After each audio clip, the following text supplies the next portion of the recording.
The date, April 22, 2025, remains etched in India's collective memory.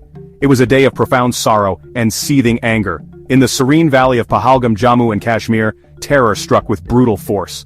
26 innocent Hindu civilians, pilgrims and local residents alike were mercilessly gunned down. This was not a random act of violence, it was a calculated assault by Pakistan-backed terrorists, designed to inflict maximum pain and sow communal discord. The attack sent shockwaves across the nation. The sheer barbarity of the act, targeting unarmed civilians, highlighted the persistent threat emanating from across the border, a threat India had endured for far too long. The echoes of this tragedy fueled a national demand for justice, for a response that would speak louder than words. The immediate aftermath was a period of national mourning. Grief, however, quickly turned into a steely resolve. The images from Pahalgam of families shattered and lives extinguished were a stark reminder of the cost of terrorism. Political leaders, security experts, and ordinary citizens voiced a common sentiment. Patience had run thin. The consensus was clear: India could no longer afford to absorb such blows without a decisive, punitive response. The architects of this heinous crime and their sponsors needed to be held accountable. The pain of Pahalgam was not just a statistic, it became a symbol of India's bleeding wound, demanding immediate and effective cauterization to prevent further infection of terror. Intelligence agencies swiftly pointed fingers towards familiar culprits. The attack bore the hallmarks of terror groups operating from Pakistani soil, groups like Lashkar-e-Taiba, Jaish-e-Mohammed, and Hizbul Mujahideen. These organizations have a long and bloody history of perpetrating violence in India, often with the tacit and sometimes overt support of elements within the Pakistani establishment. India has consistently presented evidence of this support on international forums. The Pahalgam massacre was yet another gruesome chapter in this ongoing saga of cross-border terrorism. It underscored the challenge India faced, a neighbor that seemed unwilling or unable to dismantle the terror infrastructure operating freely within its territories and in Pakistan-occupied Jammu and Kashmir. The Indian government, led by Prime Minister Narendra Modi, faced a critical juncture. Diplomatic protests and condemnations had proven insufficient in the past. A new strategy was needed, one that would alter the cost-benefit analysis for those who sponsored terror against India. The discussions within the highest echelons of power were intense. The need for a robust, yet responsible retaliation was paramount. The decision was not made lightly. It was a culmination of years of enduring attacks and a growing realization that a purely defensive posture was no longer tenable. The nation's security demanded a more proactive approach. The resolve solidified. India would act and act decisively to protect its citizens and its sovereignty. The answer came swiftly. On May 7, 2025, the Indian Armed Forces launched Operation Sindoor. The name itself was deeply symbolic.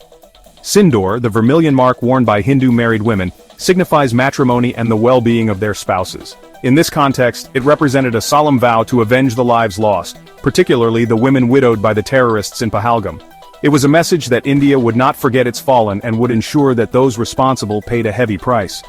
This operation was not merely a retaliatory strike, it was a carefully calibrated military action designed to send an unambiguous message about India's new counter-terrorism doctrine, a doctrine of credible deterrence and punitive reprisal. The objectives of Operation Sindoor were clear and precise.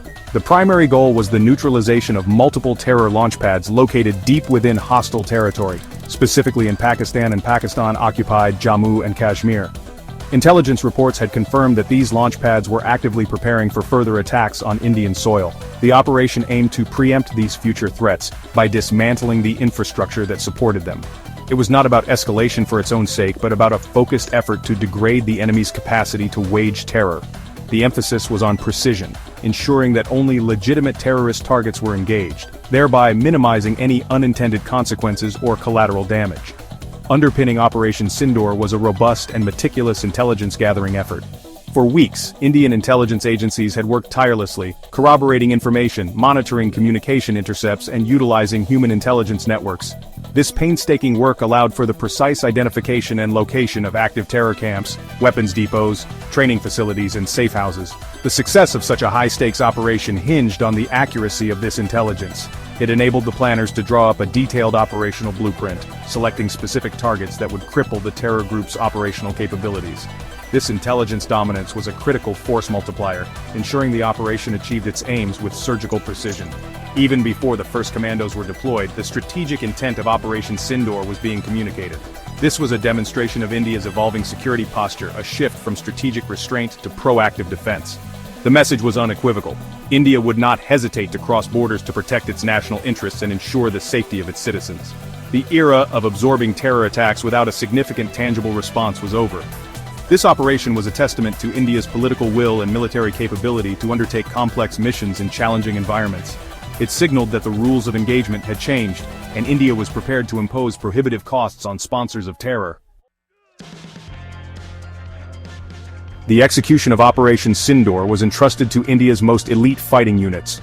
Para-commandos, renowned for their exceptional skills, rigorous training and unwavering courage, spearheaded the assaults.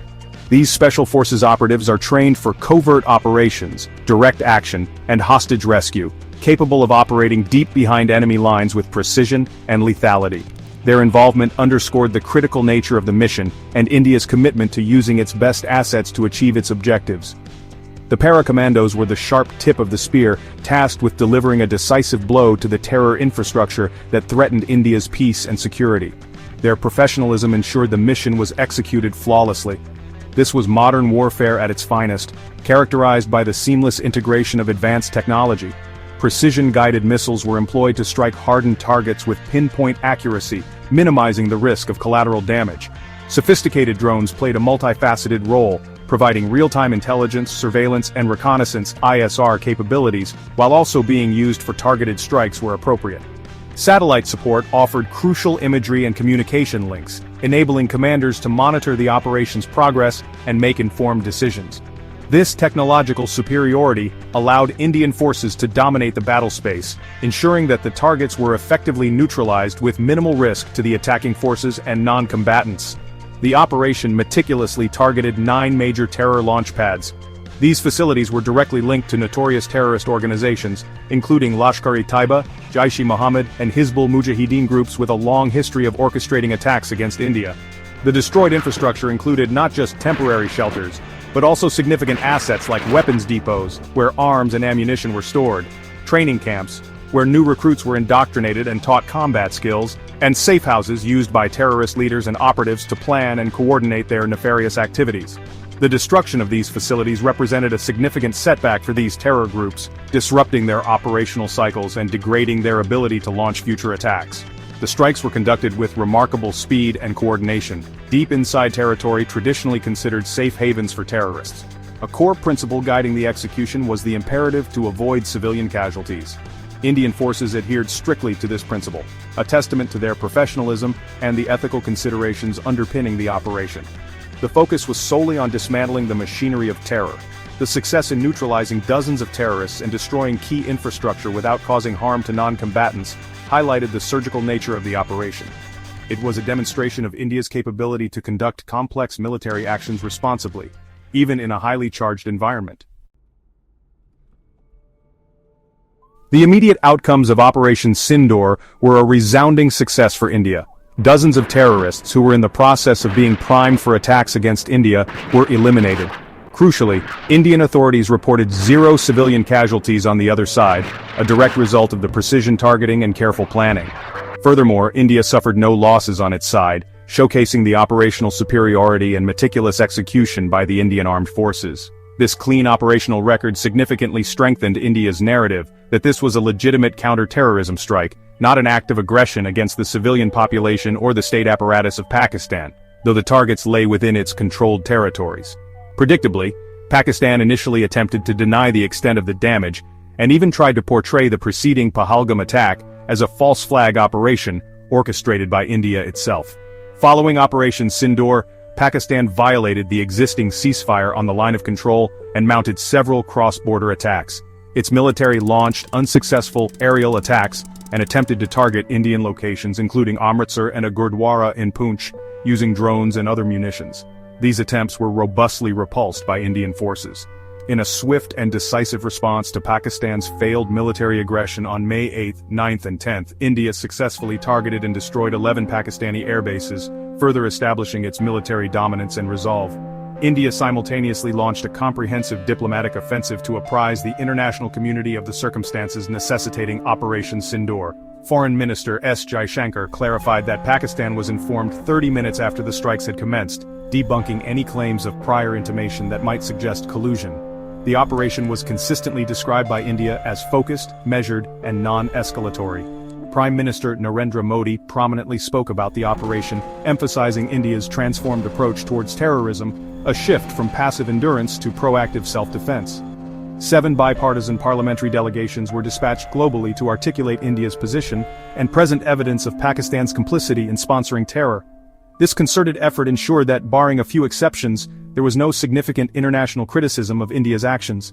The strategic message conveyed by Operation Sindoor is profound and multifaceted. It unequivocally demonstrates India's zero-tolerance policy towards terrorism and its unwavering commitment to protecting its people. The operation showcased not only India's advanced military capabilities but, more importantly, its political will to take hard decisions and execute them effectively. As we stand today, on May 29, 2025, the ripples of Operation Sindoor continue to be felt. Recent statements from Pakistani Prime Minister Shehbaz Sharif, expressing a willingness for dialogue with India to resolve all outstanding issues including terrorism, suggest that the firm message delivered through Operation Sindoor may well be contributing to a recalibration in Islamabad. India's stance remains clear: talks and terror cannot go hand in hand, and any dialogue must address the core issue of cross-border terrorism. Operation Sindoor has firmly established a new benchmark in India's strategic calculus.